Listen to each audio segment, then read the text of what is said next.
যাচ্ছে বাংলাদেশ দল, আসলে তারা ক্যাম্প করছে এবং এই মুহূর্তে বিশেষ একটা ক্লাস টি-20 ব্যাটারদের দিয়ে করানো হচ্ছে। এই সময়ে এই বিষয়টার প্রয়োজনীয়তা আসলে কতটুকু, বা এই সময়টাতে এই বিশেষ ক্লাসটা কেন? ডেফিনেটলি ব্যাটিংয়ের পার্সপেক্টিভ থেকে চিন্তা করলে প্রয়োজনীয়তা তো আছে। প্রয়োজনীয়তাটা আমার কাছে সবচেয়ে বেশি মনে হয় যে আইডেন্টিফিকেশনটা, যে আলটিমেটলি গেল এক বছরে বাংলাদেশের ব্যাটসম্যানদের আসলে এক্স্যাক্টলি প্রবলেম কোথায় কোথায় হয়েছে। আমরা নর্মালি জানি যে টেকনিক্যাল অনেক রিশেপ নিয়ে কাজ করা হয়, এর হয়তো বা পুল শটে প্রবলেম, এর হয়তো বা কাভার ড্রাইভের প্রবলেম, কিন্তু আমার কাছে ব্যক্তিগতভাবে মনে হয় যে বেশ কিছু স্ট্যাটিস্টিক্যাল জায়গা আছে যেখানে বাংলাদেশ টিমের গেম প্ল্যান নিয়ে আরও অনেক বেশি মাত্রায় কাজ করা উচিত। কেন এই ধরনের ট্রেনিং ক্যাম্পটা প্রয়োজন, সেটা একটা দিক থেকে টেকনিক্যাল আর একটা দিক থেকে ট্যাকটিক্যাল। আমরা একটু আমাদের কাছে কয়েকটা প্রেজেন্টেশন আছে, একটু দেখতে চাই, দেখাতে চাই। সাপোজ আমি যদি তানজিদ হাসান তামিমকে নিয়ে কথা বলি, তানজিদ হাসান তামিম খুব ভালো ব্যাটিং তিনি করেন, বাট একটা ছোট্ট ইফস অ্যান্ড বার্ডস আছে। টার্গেটটা যখন চেজ করার সময় 140-এর বেশি হয়ে যাচ্ছে, 140-এর বেশি টার্গেটে এখন পর্যন্ত তানজিদ হাসান তামিম 16টা ইনিংস ব্যাটিং করেছেন, যার মধ্যে প্রথম 3 ওভারে তিনি আউট হয়েছেন 7 বার।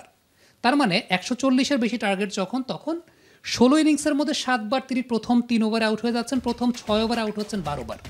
দ্যাট মিনস এটা কিন্তু খুব একটা কনসার্নিং ফ্যাক্টর যে টার্গেট যখন বেশি তখন তানজিদ তামিমের প্রবলেমটা আসলে কোথায় হয়। কিন্তু টার্গেট যখন কম তখন তিনি হাফ সেঞ্চুরি মারছেন, খুব আরামে ব্যাটিং করছেন, গেম প্ল্যানটা খুব ইজিলি করতে পারছেন। সো এটা যেমন একটা তানজিদ তামিমের ক্ষেত্রে আমরা বললাম যে হয়তোবা মোহাম্মদ সালাউদ্দিন, মোহাম্মদ আশরাফুলরা এটা নিয়ে কাজ করবেন যে এই যে স্ট্যাটিস্টিক্সটা আমরা দেখছি যে 16 ইনিংসে 7 বার তিনি প্রথম 3 ওভার আউট হয়ে গেছেন, when the target is big, এটার জন্য আসলে তার গেম প্ল্যানটা কেমন হওয়া উচিত। ঠিক তেমনিভাবে আরেকটা কনসার্নের জায়গা মিডল অর্ডার ব্যাটসম্যানদের বাউন্ডারি স্কোর করতে পারার ক্যাপাসিটি কম। জাকের আলী অনেককে নিয়ে মোহাম্মদ সালাউদ্দিন কথা বলছিলেন যে তিনি মানসিকভাবে চাঙ্গা আছেন। আমরা একটু দেখতে চাই গেল এক বছরে জাকের আলী অনেক যখন তিনি 7 থেকে 15 নম্বর ওভারে ব্যাটিং করেছেন তার পরিসংখ্যানটাকে আমরা দেখবো। সেই জায়গাটা আমরা তানজিদ তামিমেরটা দেখছিলাম এতক্ষণ।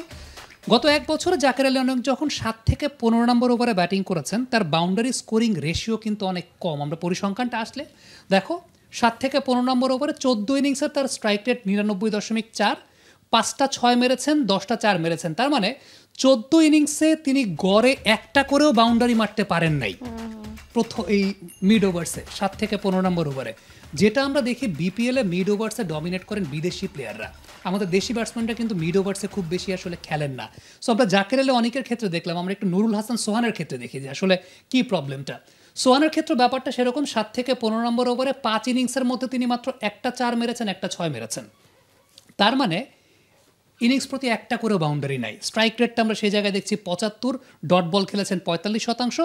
শামীম পাটোয়ারি স্লাইড বেটার, শামীম পাটোয়ারির ক্ষেত্রে স্লাইড বেটার দেখা যায়। বেটারটা কীরকম আমরা সেই জায়গাটা একটু দেখবো। শামীম পাটোয়ারি 7 থেকে 15 নম্বর ওভারে 6 ইনিংসে 5টা করে 6, 5টা করে 4 মেরেছেন, স্ট্রাইক রেটটা 125.6, ডট বল পার্সেন্টেজটাও কম। সো এই যে জায়গাটা আমি বললাম বা যে পরিসংখ্যানটা আমাদের দর্শকরা দেখলেন, এই পরিসংখ্যানগুলো থেকেই কিন্তু অনেক কিছু বোঝা যায় যে গেম প্ল্যানে বাংলাদেশের প্লেয়ারদের প্রবলেমটা কোথায়। তানজিদ তামিমের ক্ষেত্রে আমরা দেখলাম যে যখন টার্গেট বড় তখন হয়তো বা প্যানিকড হয়ে যাচ্ছেন, তাড়াতাড়ি আউট হচ্ছেন।